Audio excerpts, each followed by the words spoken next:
नमस्कार, दिन भर की हाइलाइट्स को लेकर हाजिर है सुजस आवाज राजस्थान। सुजस पॉडकास्ट में मेधा से आप सुन रहे हैं प्रदेश की खास खबरें। नजर सबसे पहले आज की सुर्खियों पर। मुख्यमंत्री भजनलाल शर्मा ने जमवा रामगढ़ से किया वंदे गंगा जल संरक्षण अभियान का शुभारंभ। रामगढ़ बांध के तट पर श्रमदान कर मुख्यमंत्री ने दिया जल संरक्षण का संदेश। विश्व पर्यावरण दिवस के अवसर पर राज्य स्तरीय मुख्यमंत्री ने प्रस्तुत की राजस्थान की पर्यावरणीय रणनीति। कहा, पर्यावरण के प्रति उत्तरदायित्व की भावना को जन आंदोलन में परिवर्तित करना राज्य सरकार का लक्ष्य। मुख्यमंत्री ने केशोराय पाटन में जल स्वावलंबन अभियान के तहत विकास कार्यों का किया लोकार्पण और शिलान्यास। बूंदी जिले में जल स्वावलंबन को मिली नई गति। और अब सुनिए खबरें विस्तार से।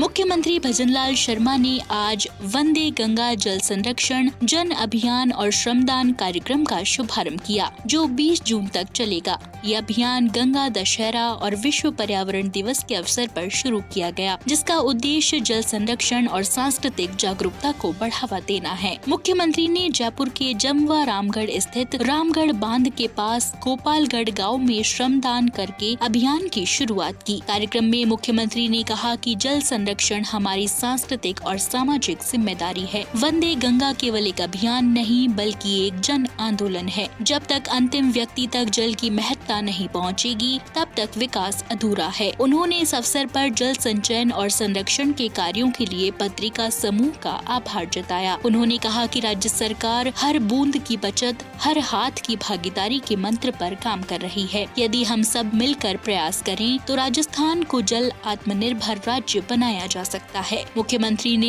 युवाओं, महिलाओं, किसानों और स्वयं सेवी संगठनों से इस अभियान में सक्रिय भागीदारी की अपील की और बताया कि जल संरक्षण से न सिर्फ पर्यावरण बचेगा बल्कि भविष्य सुरक्षित होगा। प्रकृति का संरक्षण करना हम सबका दायित्व बनता है भाइयों। हम सबका दायित्व है कि हम पर्यावरण को किस तरह से ठीक रख सकते हैं। हम हमारे जल का संरक्षण करते हुए कैसे उसको रख सकते हैं, क्योंकि जल है तो कल है। जल का कोई विकल्प नहीं है मेरे भाइयों, जल ही जीवन है। इस अवधारणा को हमें उतारना होगा। और मैं आपसे यही कहना चाहता हूं कि हमारे सरोवर हो, तालाब हो, उसमें जो आपका सहयोग होता है उसका कितना पुण्य मिलता है, क्योंकि उसमें कितने पशु पक्षी उसमें उसका उपयोग करते हैं। और पानी का उपयोग किस तरह से होता है ये राजस्थान वासियों से ज्यादा कोई नहीं जान सकता। इसी कड़ी में मुख्यमंत्री भजनलाल शर्मा ने विश्व पर्यावरण दिवस के अवसर पर आज जमवा रामगढ़ रेंज ऑफिस परिसर में एक पेड़ मां के नाम अभियान के अंतर्गत वृक्षारोपण कार्यक्रम में हिस्सा लिया। इस अवसर पर प्रधानमंत्री नरेंद्र मोदी के प्रेरक आह्वान से प्रेरित होकर पेड़ लगाया गया और प्रकृति के संरक्षण के प्रति संकल्प दोहराया गया। मुख्यमंत्री ने एक पेड़ मां के नाम अभियान के तहत जमवा रामगढ़ में सिंदूर का पौधा लगाया। इस दौरान वन मंत्री संजय शर्मा ने तुलसी का पौधा भेंट कर मुख्यमंत्री का अभिवादन किया। श्री शर्मा ने कहा कि प्रधानमंत्री नरेंद्र मोदी ने देश भर में एक पेड़ मां के नाम अभियान चलाया, जिससे आमजन में पर्यावरण संरक्षण के प्रति जागरूकता आई। इस अभियान से प्रेरणा लेकर राज्य सरकार द्वारा पिछले वर्ष मानसून सीजन में 7 करोड़ से अधिक पौधे लगाए गए। आगामी वर्षा काल में हम 10 करोड़ पौधे लगाने जा रहे हैं। श्री शर्मा ने आमजन से आह्वान किया कि इस अभियान के तहत सभी कम से कम एक पेड़ लगाएं, जिससे पर्यावरण संरक्षण के कार्यों को गति मिले। विश्व पर्यावरण दिवस और वंदे गंगा जल संरक्षण जन अभियान के शुभारंभ के अवसर पर मुख्यमंत्री भजनलाल शर्मा ने आज जमवा रामगढ़ स्थित जलेश्वर महादेव मंदिर में भगवान शिव के दर्शन और पूजन का सौभाग्य प्राप्त किया। मुख्यमंत्री ने पूर्ण विधि विधान से भगवान भोलेनाथ का पूजन कर राज्य के जल संरक्षण अभियान की ऐतिहासिक सफलता की कामना की। उन्होंने प्रदेश वासियों के कल्याण, सुख, समृद्धि और शांति के लिए भी प्रार्थना की। इस अवसर पर मुख्यमंत्री ने मंदिर प्रांगण में उपस्थित मातृ शक्ति से संवाद किया और उनका स्नेहाशीष प्राप्त किया। महिलाओं ने भी मुख्यमंत्री को जल संरक्षण के इस पुनीत कार्य के लिए शुभकामनाएं दी और सामूहिक सहभागिता का भरोसा दिलाया।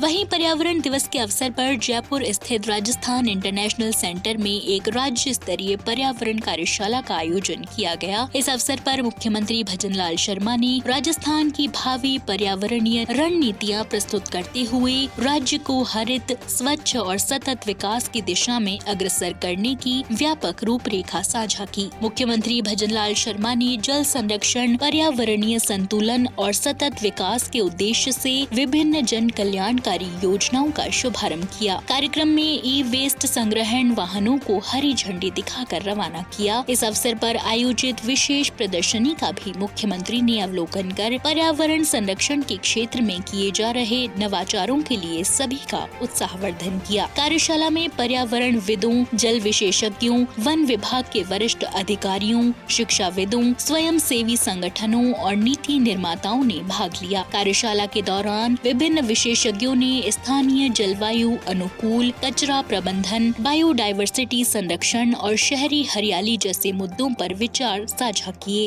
कार्यक्रम में मुख्यमंत्री ने कहा कि राजस्थान की भौगोलिक परिस्थितियों को ध्यान में रखते हुए जल संरक्षण, वनीकरण, नवीकरणीय ऊर्जा को बढ़ावा और जन सहभागिता हमारी प्राथमिकता है। हम पर्यावरण को नीतियों के केंद्र में रखकर विकास को संतुलित बनाए रखने के लिए प्रतिबद्ध हैं। मुख्यमंत्री ने ये भी कहा कि राज्य सरकार पर्यावरण के प्रति उत्तरदायित्व की भावना को जन आंदोलन में परिवर्तित करना चाहती है। इसके लिए शिक्षा, संचार, तकनीकी और परंपरागत ज्ञान का समन्वय जरूरी है। कार्यशाला में मुख्यमंत्री ने सभी नागरिकों से आग्रह किया कि वे एक पेड़ मां के नाम, वंदे गंगा और जल स्वावलंबन जैसे अभियानों में सक्रिय भागीदारी करें। आपने देखा चाहे हमारी ERCP राम जल सेतु योजना हो, उस पर लगातार हमारा काम चल रहा है। यमुना जल समझौता, उस पर हमारी DPR बन के तैयार हो रही है। हमारी जो इंदिरा गांधी नहर, गंग नहर जो आती है, उसका संरक्षण का काम भी किया है। 4000 करोड़ रुपए के काम हमने उसमें दिए हैं, क्योंकि उसका पानी हमारा हनुमानगढ़ गंगानगर से लेकर के फलौदी, बीकानेर, जैसलमेर, बाड़मेर तक, जोधपुर, नागौर तक पानी जाता है। उसके लिए भी हमारी सरकार काम कर रही है। बाकी हमारा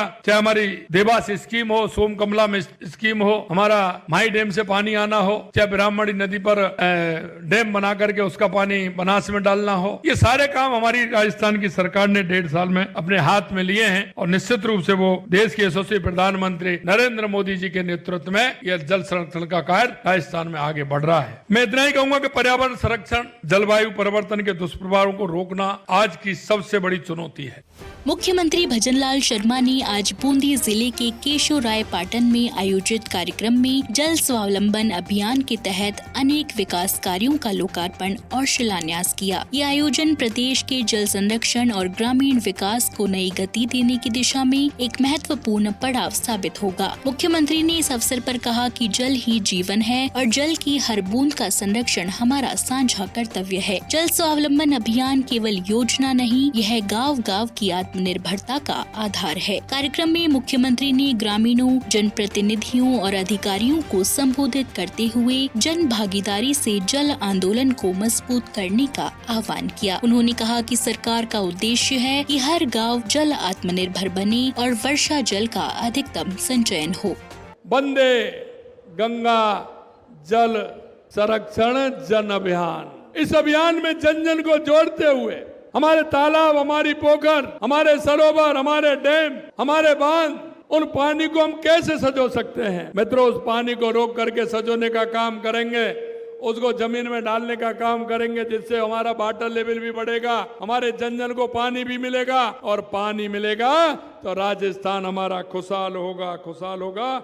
ये मैं आपसे कहना चाहता हूँ। मैं इतना कहूंगा कि चंबल के पानी से प्रदेश के 3 जिलों कोटा, बारां, बूंदी में 2,29,000 हेक्टेयर क्षेत्र में सिंचाई हो रही है। हमारी सरकार के पानी का लाभ ज्यादा से ज्यादा लोगों तक पहुंचे, इसके लिए हम काम कर रहे हैं। चंबल बेसिन में 7,355 करोड़ की लागत से परवन बृहद सिंचाई परियोजना का कार्य चल रहा है, जिससे कोटा, बारां, झालावाड़ जिलों में 2 लाख हेक्टेयर से अधिक सिंचित क्षेत्र में सृजित होगा। परियोजना से इन जिलों को पेयजल की सुविधा भी बढ़ेगी और धौलपुर लिफ्ट योजना से भी काम होगा। इसमें 40,000 हेक्टेयर सिंचाई के लिए 40,000 हेक्टेयर नया सिंचित क्षेत्र विकसित होगा। मुख्यमंत्री भजनलाल शर्मा ने आज बूंदी जिले में पार्वती काली सिंध चंबल नदी लिंक परियोजना के तहत बन रहे एक्वाडक्ट जल सेतु निर्माण कार्यों का निरीक्षण किया। ये परियोजना राम जल सेतु लिंक परियोजना के रूप में पहचानी जा रही है और राजस्थान के लिए एक जल क्रांति का स्वरूप ले रही है। तो आज के सुजस पॉडकास्ट में इतना ही। मेधा को दीजिए इजाजत, कल फिर होगी आपसे मुलाकात। तब तक के लिए नमस्कार।